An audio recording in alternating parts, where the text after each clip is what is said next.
Welcome to the Dr. Nikki Starr Show, a podcast to support you in your spiritual awakening and personal development.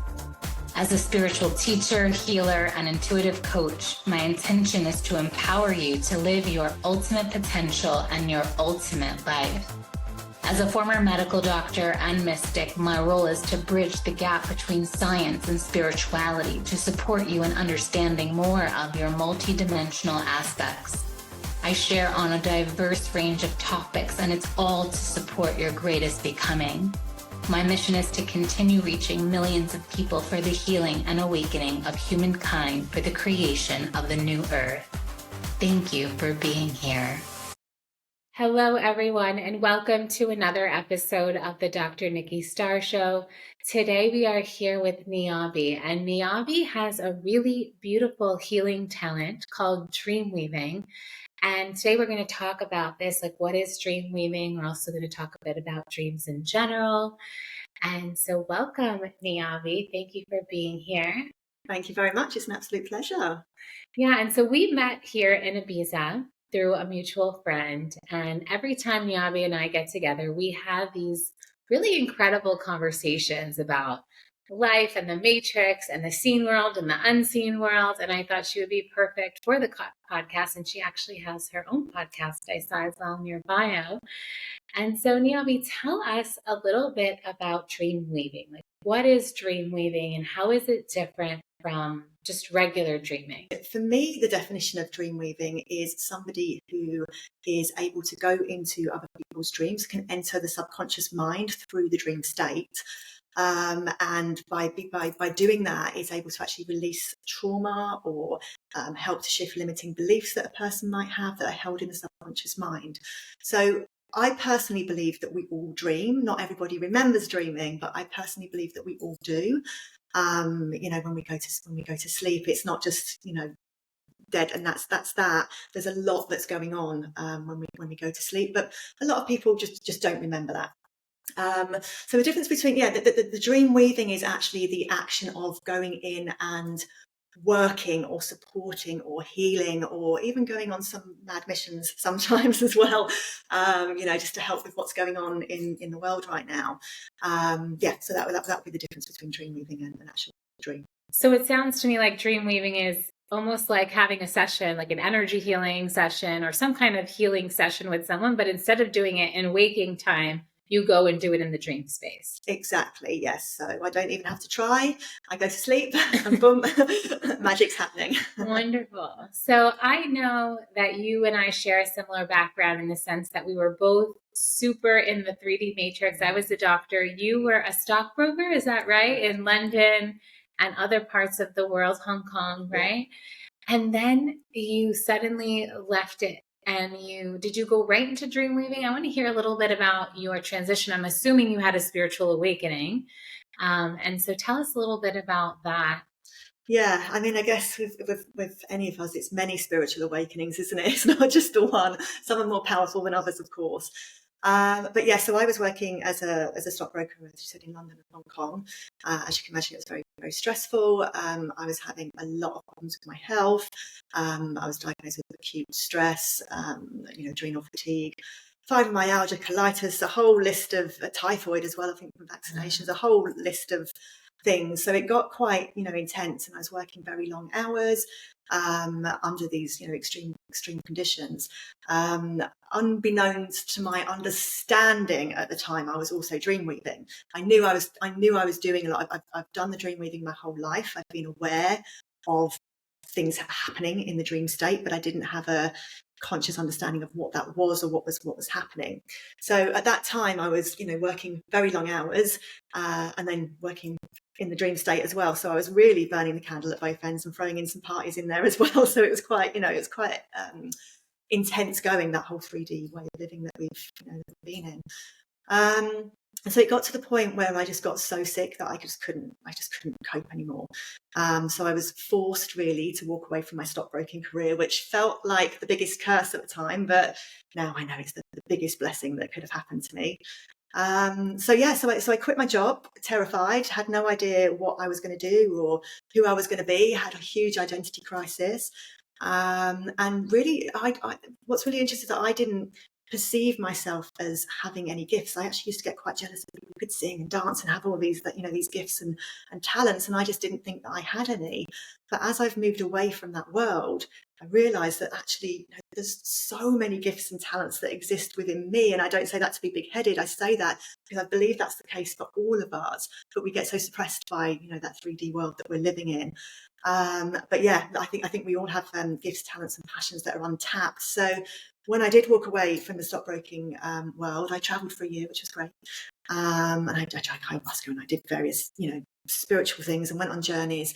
And yeah, I guess it was really when I went back to the UK after a year of traveling, and I actually then wanted to understand more about this thing that was happening to me a lot, because I was astral traveling a lot as well. So just to break that down, if anyone's ever experienced sleep paralysis, for example, you feel like you're leaving your body, feel that something's going on. Sometimes it can feel a bit dark and scary, especially if it's if people have been taking party drugs or whatever, because we're tapping into sort of dark vibrations then, so it can feel a bit heavy. But a lot of people who have maybe taken ecstasy or MDMA or something like that would probably have experienced this feeling of sleep paralysis. So this was happening for me a lot, and I didn't understand it. So I started reading a book by Robert Monroe, I think he was, which was on astral travel, and I was trying to understand what was going on and trying to control stroke master what was going on. And what I realized is what's happening and this is for everyone, all of our souls leave our bodies at night. Our bodies are very heavy, especially in this dense 3D space. So our souls like to leave our bodies. Now, depending on each different soul, some might just leave and not really go very far, but just have a bit of a break from the body. Some might go a bit further, and others can be like a dreamweaver on steroids like I am, which is going everywhere and getting involved in all sorts of different things. So yes, it was like when I started to learn and understand what was going on there, I was then able to sort of learn to master and control what was going on. So I started to then be like, okay, well, when I go to sleep, let's become aware of my soul leaving my body, so I could actually feel like one of my fingers leaving, and then I'd be sort of playing around with the other finger and like just feeling myself in my body, feeling myself leave, and watching myself sort of leave my body and then turn around, I could look back at myself. So I was kind of learning to understand and master what was going on there. And when I did, it became less scary, because before that, and again, anyone who's had those experiences probably feel quite a lot of fear when that's happening, because you don't know what's happening and you just feel paralyzed in your bed. When I realized that what was happening is like, no, I'm leaving my body. Where do I want to go? What do I want to do? Instead of panicking and pulling myself back in, which is what I was doing before, I actually was then able just to allow myself just to go off and just experience whatever I wanted to experience. So it was fun. It was quite fun. Yeah, beautiful. And you're speaking to a few different topics I've talked about on the podcast before, which is one, that disease can be a form of the Holy Grail. So I didn't know that about your story, that you got sick and that was part of what caused you to leave your job and kind of took you on a spiritual journey without you even realizing it was going to happen. So that's beautiful that you listened. And also in relation to your comment about everyone has gifts and talents, I totally agree with that. And I think sometimes we think they need to be, or we want them to be like someone else's. And really, when we allow ourselves to deepen and share the unique gifts that we have, which is what you did, your life happens with more ease and grace. You start to live in a way that's more easeful and peaceful. And I know that you ended up doing that by choosing to change your life from the UK, and now you live here in Ibiza. I know other times you've met that you just said you just feel like this island kind of chose you and you're happy to be here. And speaking on the dream weaving, so yeah, I feel like when you describe it in that way, I'm like, oh, I dream weave too. And when you speak about the astral body, as an energy practitioner, that is one of the bodies that we as energy practitioners who understand certain anatomies, sometimes I have to have a session with people where we need to just clean their astral body. Because if your astral body is not clean, or there's certain energies attached to it, or even the cord, we call it a silver cord that connects the astral body to the physical body, if that's all clogged up and really not silver and shining brightly, you can kind of get taken to the darker realms in the dream space. And really what I feel is happening is when we dream, and through the astral body, we can go to other dimensions, other timelines. There's really no limit to where we can go. And we can become more intentional about dreaming. So I know that one of the things that I learned over time is you can program yourself. You can even program yourself to remember your dreams. Mhm. Like Niaby said, we are all dreaming all the time. We just don't always remember them. So you can go to bed before you go to sleep and say, I'm going to remember my dreams tonight. When I wake up in the morning, I'm going to remember my dreams. And so just by setting that intention, we can start to remember. And so I want to get into a bit. So I know you read this book, and I know that you just naturally do your dream weaving. I know that a lot of people are, because of when I work with clients and just in general, people are very curious about their dreams. So I know even before we started recording, I mentioned to you, like, I kind of just want to have a chat too, a little bit about if you have happened to have experiences with the different types of dreams. So there's the types of dreams where we are more like astral traveling and going on these adventures and going to different dimensions and places, which I know I've experienced. It's almost like a whole other life that we're in, right? And I think the Mayans used to say, like, the illusion is when we're awake, but when we're sleeping and dreaming, that's actually real. And so, and then I also know that I've had prophetic dreams, meaning I've dreamt something and it came true. And it often happened in relation to me not being sure about something or needing to make a decision. And then I had the dream, and then whatever was in the dream ended, some form of it or in some way came true. And I know similarly with one of my aunts, she has always like dreamt when anyone in the family gets pregnant and they're like, you're a witch. And then lastly, I know that in psychology, they talk about sometimes we have these dreams and it's actually just the conscious and subconscious and unconscious processing information. And I've also been to different dream schools, and one said, like, it's almost like as you dream, you kind of go deeper and deeper in like the first ones. And so I'm just curious if you have any experience with being able to decipher different types of dreams that you have, or do you just strictly go straight into dream weaving? Well, I mean, I don't make any kind of choices or decisions or really set major intention. I do set intentions for something I want to heal or shift, or if I'm working with a client and I can see something that they need to heal or shift, I will set intentions. But for the most part, it is just the most natural thing in the world. I go to sleep and I'm off. From the second I'm asleep to the second I wake up, I'm dream weaving. But yes, what you're talking about with all the different types of dreams there. So there's some, like we spoke about the astral traveling there, which is more going off into different dimensions, into different realities. I often joke that I'm flying around the multiverse on my broomstick. And that, that can be, for me, the experiences I have with that would be more if I'm going on big missions, if there's things that need to be cleared in the astral field or in the, I don't know what the names of the fields are, but universally, or there's stuff going on with humanity that needs to be shifted and cleared, or historical stuff that needs to be shifted and cleared. I can be pulled into those kinds of dreams. But then there's also the dreams that you say, I guess I can explain those two together. So when you're talking about when we're like the filing of the information, the things that are happening during the day. So every experience that we have during the day, we are filing that information, whether it's watching TV, whether it's, something, a big experience, a small experience, it doesn't matter, it's getting filed into the subconscious mind. And as we file that into the subconscious mind, we attach, experiences, emotions, we attach emotions to those experiences, negative, positive, different perspectives, etc. So all of those, they get filed, and a lot of them might just be useless stuff, but even watching a TV program, you're still it's a TV program, so you're still attaching emotions and beliefs and limiting beliefs, etc., to those files, to those memories that you're filing away. So as part of the work that I'm doing as a dream weaver, when I'm working with people rather than the bigger missions, when I'm actually working with people directly, it's going into that subconscious mind and almost going into the different files and looking at these files and saying, okay, well, what still needs to be there? What can we let go of? What's not serving? What has been filed with a limiting perspective? So can we just plant through the dream, through somebody experiencing the dream? Can we just plant a new seed of consciousness so that they can view that what they viewed as a limiting experience, can they now view that as a positive experience? Or is it deeper trauma that we need to shift and clear? So some things will, sorry, I just got something in my eye there. Some things will come up,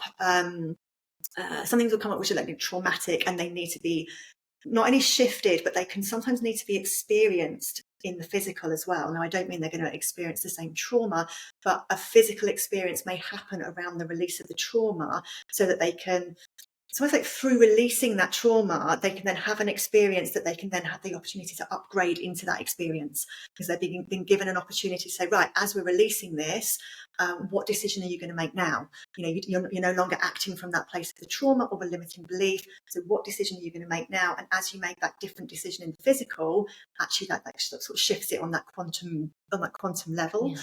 So there's different things like that. And I have all kinds of different dreams. And sometimes it's very obvious that one is over here and one is something different. And other times, I think for me, because as I mentioned earlier, I am like a dreamweaver on steroids, it does get a bit crazy out there. So sometimes I can't decipher what's going on. And sometimes to be honest, a lot of the time I'm lucid the majority of the time. But what I actually bring back to my memory, to my conscious memory, is probably around 10% of what I'm experiencing. And what I can decipher and understand is probably about 5%. So there's so much going on, especially when you're working with clients and different people. I am entering their subconscious mind and their dreamscape. So the landscape of their subconscious mind may be very different to the landscape of my subconscious mind. So when I'm entering, sometimes I'm like, what is this? It takes a little while for me to get used to where I'm at, what's going on, and trying to work my way through that. It gets a bit confusing. Yeah, it's definitely fascinating, and I do think there's like a synchronicity to dreams, because I've had clients come to me because they're like, you were in my dream. Mm-hmm. I knew I was meant to work with you because you were in my dream. Definitely dream weaving. Yeah, and then or clients that I'm working with, you were in my dream. And so I agree. I think I do feel that most healers, self-identified healers in the 3D realm, are dream weaving. And we can choose to bring more awareness to it. And even we can set intentions about where we want to go when we're sleeping, like different healing temples, different healing spaces. And also we can ask for the wisdom, the information, guidance, clarity. And that I feel is more shamanic dreaming. I find that a lot of prophecies and also a lot of information about what to do next or how to guide a situation often can come through in our dreams, because it's a time where we're not letting the conscious mind affect us so much. Great. And this is, like you're saying, like this is a time where the subconscious and the unconscious can come out to play. And also it's when it's being affected, like you said, by filing the files of the day. And this is why our programming, the things that we choose to watch or spend our time with, are absolutely going to affect our dreams. Mm-hmm. And I know for me, like I can't even watch like any scary movies like at all. I really don't like to watch movies in general. Like very rarely, sometimes I do, but it has to have like a positive outlook, or something positive has to happen or be overcome. Mm-hmm. Because, we want to really take care of the subconscious, unconscious, and conscious mind.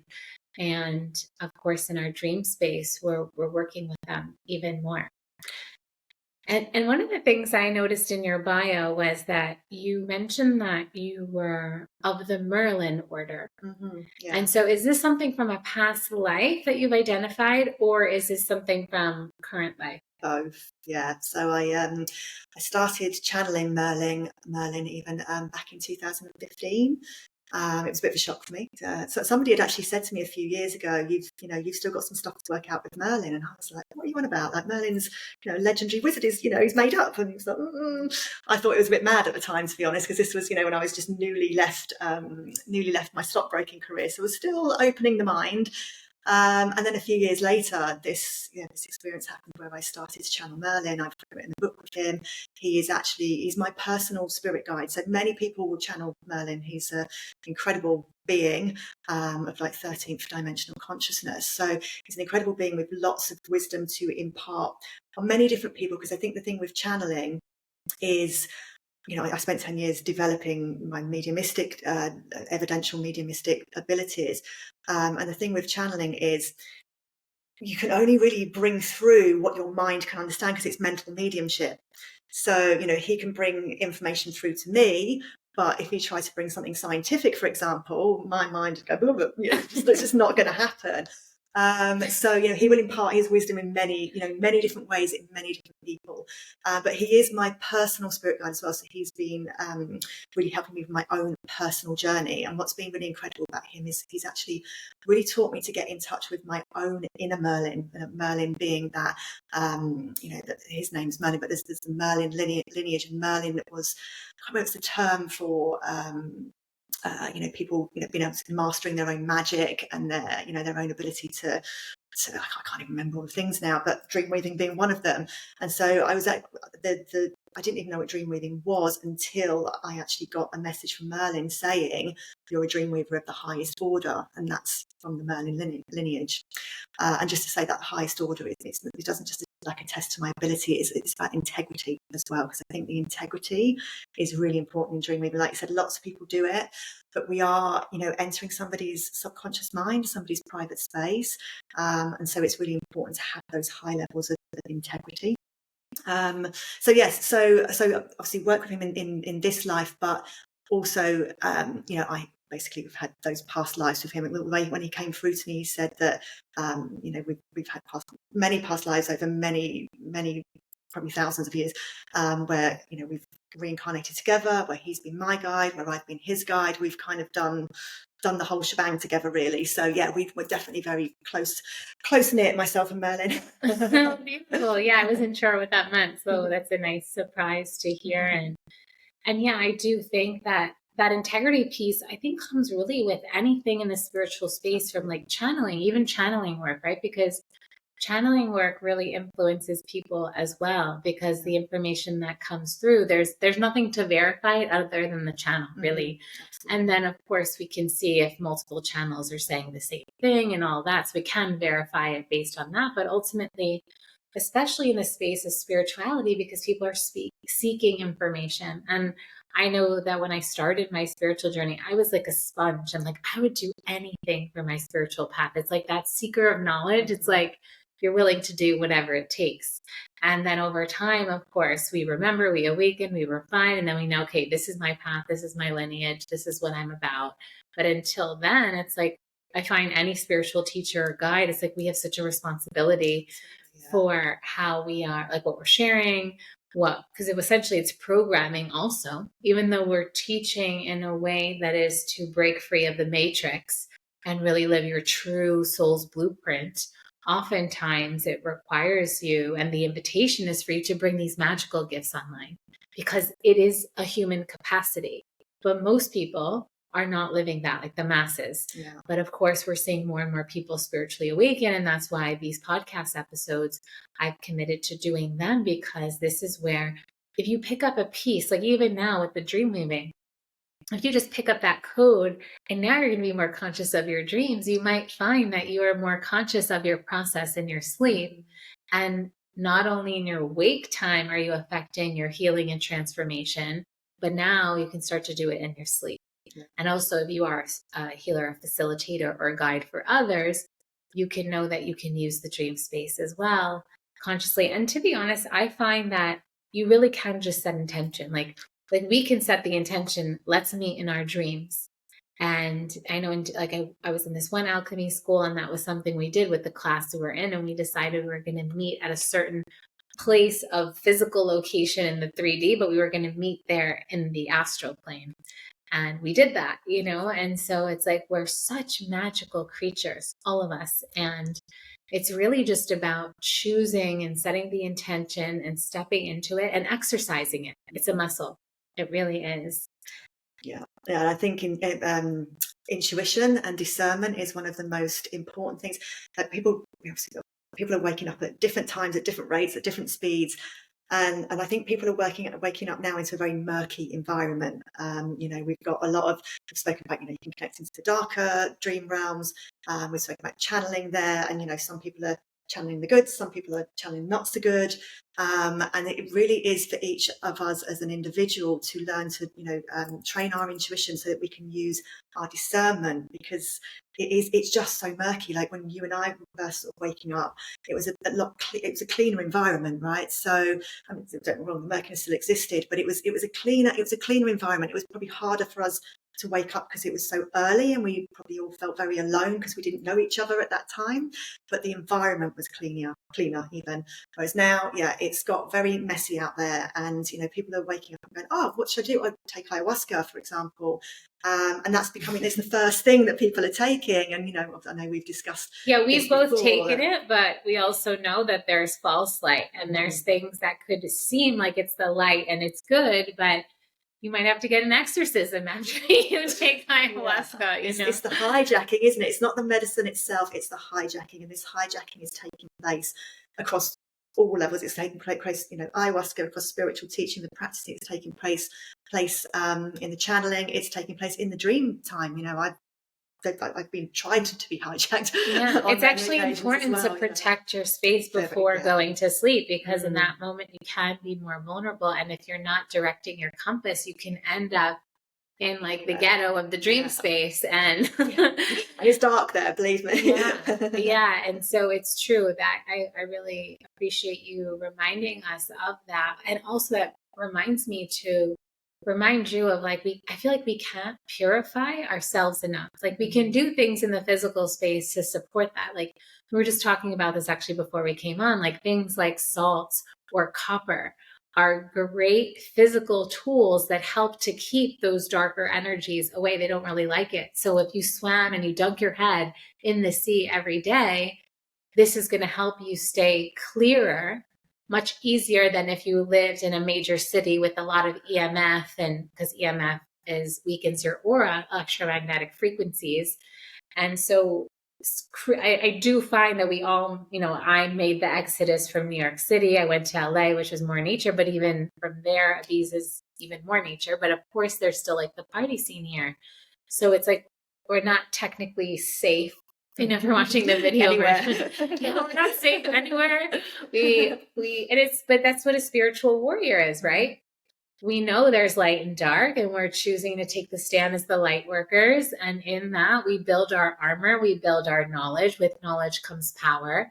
And the more we know, the more okay, we're just talking about having this list of all the different types of energies and dark forces and entities. So, because the more knowledge we have, the more power we have. And so may you take this as an invitation, and also as your intuition to where you feel that you can strengthen and feel more confident and feel most protected. Go seek knowledge in that space. Go whatever tools you were working with, whatever energy tools. I'm still on that. I still do that. I just recently we were certified in a similar thing, and I just started my journey with that. And it's I thought I was done with all the courses. I thought I was done. And I'm I think I'll do level 3 now. And so I find that it's really a never-ending journey, and it's a journey that continues to humble us.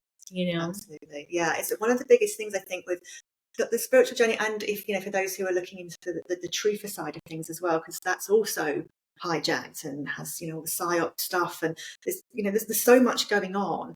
And we can even see that mirrored with AI. AI is a way of hijacking just what people are seeing. You're is this video real? I'm not sure. So that's how, when we say things like false light, it's it looks really real. It looks like the person saying that thing, but is it actually the person saying that thing? So that's a perfect metaphor for things like that also get hijacked in the spiritual space too. So. Yeah, that's the thing. So it's really just, again, what I was saying before, it's the best thing and the 101 for any spiritual awakening, and that's at all levels as well, because I say we have so many different awakenings, is to just continuously be strengthening your intuition, so that you can use your discernment to navigate your way through all of this stuff. And as you were saying, it's just that then trusting, you might not necessarily know this is false light or that's full. I don't know if I'm allowed to swear or not, but so you know, you might not understand why and what the reasons are, but it's just that obviously that feeling of like something's not feeling good there, or something's not feeling right there, but this feels good for me, so I'm going to go down that path, you know. So yeah, I think it's just one of the most important things at the moment, just to navigate your way through the I totally agree. Thank you so much, Niaby, for being here. We're going to go deeper inside the bonus content. So if you want more, you can catch us there. And I'll be sharing all of her information below. Thank you so much for being here. And also thank you all for tuning in. Big kiss, and we'll see you next time. Bye for now.